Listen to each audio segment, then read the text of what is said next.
Right, we're joined as promised by Robert Crash Craddock. It seemed like a wasted opportunity, seeing as I am staying with him for the next couple of days before I head home. A wasted opportunity not to make use of him. Harmy, you're going to ask most of the questions because Crash and I have discussed them over 9 holes at Nudgee Golf Club this morning. So we teed up many of these questions. We can talk about the ODI series, but I don't think that was what we really want to talk about. South Africa won the first 2 games. Australia played poorly. South Africa selected a weakest bowling attack that I've ever seen in 30 years. Australia made 431 for 2, the first time they've ever had 300s. Did you watch any of that, Harmy? Anything strike you as I've seen the highlights, and I think the interesting things that come out of that was, yes, there was 300s, one for Head, one for Marsh, but I mean, Cameron Green had a really, really good English summer when he was here with Gloucester. And I was going to ask Crash, he's the question, because he's different to Ben Stokes. You know, he's the different bowler, a different batter, different character, and I think a different importance to England compared to what Green possibly could be for Australia. But he said he's going to be bowling this summer. What would that affect the Australia team, and possibly where would he bat if he became that all-rounder? Because I mean, the bowlers are getting on a bit, and they could do with a hand, a fifth bowler. What a proposition that would be from if Cameron Green was fit.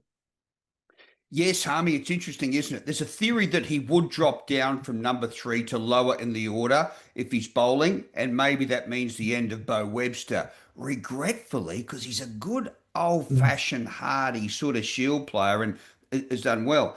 However, Green's an interesting one. All-rounders in Australia traditionally take time to solidify, from Richie Benaud to Andrew Simons to all those guys. When he came into the team, blokes used to say he was so subdued, such a nice kid, but they felt like shaking him a bit and saying, mate, come on, liven up, don't be so down on yourself. And I think he's growing into himself, and he's realising what he can be. Don't mind the slow start either. There's so many boom kids out there that go bust. He's just quietly improved. And the boom kids that sort of go bust, you get at the start of each summer, especially in England. So you'd have in England in April a cold start to England and a 7 or 8 championships in that first 2 months, and you're geared up towards the first Test match. Australia, they're geared up towards the Ashes for the first Test match. Where's Sheffield Shield at this moment in time? Who's going to be the one that's making the numbers? Who is the ones that under pressure from their place in the Australia side, and who is the ones, because there will be a handful of players that are potentially looking at batting at number 1, number 3 to play with Khawaja. Who are these players, and where is the noise at this moment in time, leading into what is going to be a great Australian summer? Oh, Harmy, it's so interesting. That opening spot in the top order, or number 3, there'll be 4 Sheffield Shield games, and it's open slather. Bob Simpson, the late Bob Simpson, used to have a theory. He said any club batsman is potentially 6 innings in a row from playing for Australia. 3 centuries for his club, 3 centuries in a row for your Shield. You're a chance. And we laughed at that. But this summer, it's right. Guys like Bancroft, Marcus Harris, who's been going quite well in England, he's a chance. But the big one's Labuschagne. There is a vacancy there. There is no name to partner Usman Khawaja at the moment. The selectors have no name. If Labuschagne starts the series, gets 250s in the opening 3 Shield games, he will be that man. But if he goes 10, 4, 6, 8 and 20, he will not be that man. Khawaja can get in with those scores. He'll be in there. No problem. Labuschagne won't. He has to score sort of 250s in the first 3 games. I love it, mate. The old-fashioned showdown for stuff. And it brings out often the worst in players. One of the greatest openers we've seen, Matthew Hayden, he said, I had one weakness in my career that I never sorted. Whenever I was playing for a spot, he said, I just knew I was going to score 3. Crash, I love it when people say, what does Australia think? I mean, there's your opinion, but what was the general perception of India's performance against India, or of that Test series in general? Because we talk about, is this the last roll of the dice for Australia's great 4? You know, I mean, I know Pat Cummins is only 33, so he's got a few more years in him. But Mitchell Starc's 36. You know, Nathan Lyon's 53. No, sorry, 38, isn't he? 39.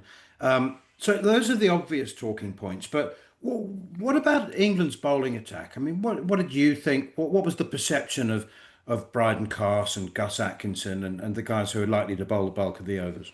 Look, I'm not going to muck around here, fellas. The feeling is that there's grudging admiration for the way England are playing their cricket, up tempo and good, but you just can't come to Australia and with a modest attack and no spinner and win. However, maybe the wickets were so flat they underestimated the quality of England's fast bowlers. So here's the big issue. This is the question I can't get answered.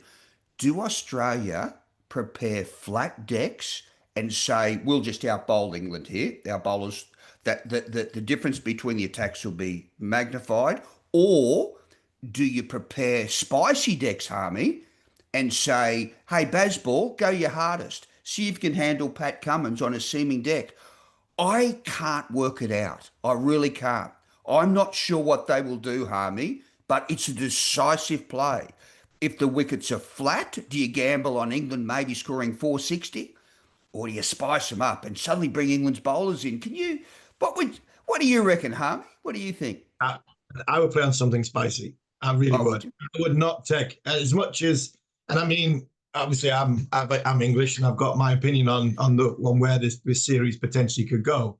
And I wouldn't play England. I wouldn't play England on a flat pitch. I really wouldn't, because not only do they score quickly, you know, they've not demoralised these four bowlers.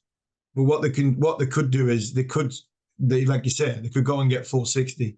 They'll get them in 75 overs. You know, so the second new ball's out of the game because they don't get a chance to bowl with it. You know, in Australia, once the ball goes a little bit softer, it's a little bit harder. So I wouldn't play England on any flat pitch, no matter what my bowling attack is, because the nature of the way they score, how fast they score, you don't get a chance with a second new ball, so you don't get a chance to put pressure on. I think that would be a mistake to take England on a flat pitch, and then that mediocrity of attack that Australia thinks England have got, which I don't think they have, but we'll see. When it comes, that means England have got time on their hands to put pressure on what you just said before. I think the vulnerability of 1, 2, and 3 of Australia. I think it's England's bowling attack at this moment in time is England's weakness, and Australia's 1, 2, 3 is their vulnerability. You take England a little bit like what Joe Root had for the last few years. You take England on a flat pitch and England get 460 quickly. And all of a sudden, Steve Smith's in, like Joe Root's been in 20 for 2. That 460 is a long, long way away, especially if England have scored in 65, 75 overs. So that, for me, is why I would never play England on a flat pitch. I'd play them on something which has got something in it. And that, for me, is why you've got 4 great fast bowlers. We have got 4 great fast bowlers, because I think Scott Boland is in there as well. So is there any other bowlers, Crash, that you think, well, it's 5 test matches in a short space of time. England are probably going to come with 6 or 7 bowlers of options. Are Australia looking at Hazelwood, Stark, Cummins, Lyon, and they're going to play 5 test matches? No, well, there'll be Scott Boland there, but hey, I got to say this. After him, it drops away. Lance Morris is requiring surgery. He's out. So if you got past Boland, that was when it'd be officially interesting. He's got a great test record. But we've been watching England closely, and everyone over here is mildly interested in England's when they started upping the sledging. And we were saying, hey, come on, settle down, boys. You know, you're the moral guardians of the game. But I got to say this, Harmy. A couple of days ago, I was talking to Alan Border, and he changed the narrative. He said, look, when I was watching it, it brought me so back many memories, because India had a habit of getting under my skin. And he said, I could see it was happening to England. He said, no one blames them for it. He said, but just little pot stirring remarks. He said, it used to set me off. And he said, I saw it in the Englishmen, just little remarks from the Indians. He said, they can set you up, you know. Yeah, and that's something else I was going to sort of push you on, because I look at the Australia side, and I know we've seen the sort of documentaries and the fly in the wall stuff. Yeah, they're nice guys. I mean, Cummins, Stark, Hazelwood. I mean, Lyon's got a little bit of showing his teeth, so he doesn't mind getting a little bit feisty. Steve Smith's a really nice guy. Labuschagne likes to sort of have a little bit now and again. Kawaja's a really nice guy. Are Australia going to be too nice? Have they got the teeth to sort of go at what England have got? Ben Duckett getting in your face. I mean, Ben Stokes, if he's bowling, he's not going to hold back. I mean, Jofra doesn't need to say anything if he's bowling rockets. So, I mean, are Australia too nice, Crash? Hey, Harmy, can I tell you, I've been doing this job for 40 years, and that's the first time someone's asked me that question. I've almost falling off my chair here. But you know what? Look, it's a legitimate question, because one of the worst things a sportsman can do is play beyond the bounds of your personality. Exactly. And they're not natural sledgers. Since David Warner retired from the team, there is no voice in the field. Not even remember that Andrew Simons used to do, or Matthew Hayden, and those guys. There's not a natural sniping voice. So, and also since Sandpaper Gate, I've got to say it, there's been subtle pressure to lift your game and be a better team. But you're right. Wouldn't it be classic if, there's stories on this ruthless English sledging of these poor defenceless Aussies? Hey, there we are getting carried away. It would, but I look, you mentioned two guys there who I played against, and two great men. I mean, they were nice guys, but when on the field in Simons and Hayden, you knew where you stood with them. And I think Labuschagne's got a bit of that in him, but Labuschagne's at 5'10" and he's about 8.5 stone wet through. I mean, both Simo and both Roy and Hados, 6'5", and if they stood next to you, if you were thinking about going back at them, then you have to think again. But that's what I mean. Is there enough teeth shown? And you're 100% right. You don't want somebody to go out of their natured way. If they're not used to that. But I look at someone like, mentioned Labuschagne. If he is the one that potentially has a go back, I mean, you're not starting with a sort of at a high bar, because you've got to have back-to-back hundreds. You've got to be at it, both with the bat and with your game, as well as having something to say. If he starts coming sledging first game in Perth, they're going to be looking at him and going, "Hold on, you weren't even in the team last week. So what have you got to say for yourself?" These are little in-game things that potentially could tip the balance, because I think this series is on a knife edge. I think if England come with their full attack, England have got a chance. If England come with Ben Stokes, they've got a chance. If England come without Ben Stokes, they've got no chance. But these are the little things that might just change sessions in a what would be an evenly contested series. It's funny you mentioned that sledging, right? Marnus is sort of a golly gosh sort of guy, like, hey, have a bit of a, it's real sort of schoolyard banter. Whereas Hayden had that, that twist the knife. Like when Graham Smith first walked to the wicket and he had these giant pads, and he just said to him, "Mate, seriously," from one of his first test innings, "have a look at you. You are an embarrassment." Like, now Labuschagne would never say that. Right. He would never say that. Whereas Hayden was saying, "Mate, I'm laughing at you. Seriously, did you have a look in the mirror before?" And just that, so that there is no rat-a-tat-tat sort of merchant in the Australian team.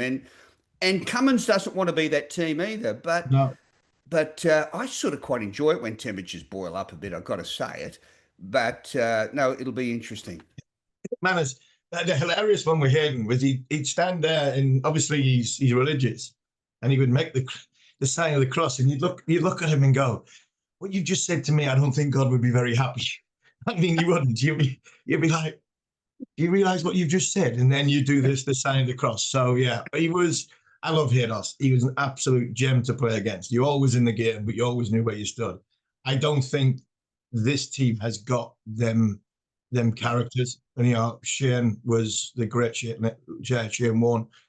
They were characters. If this side tries to play England on a flat pitch and goes in at them with a verbal barrage, I think they might be playing into England's hands.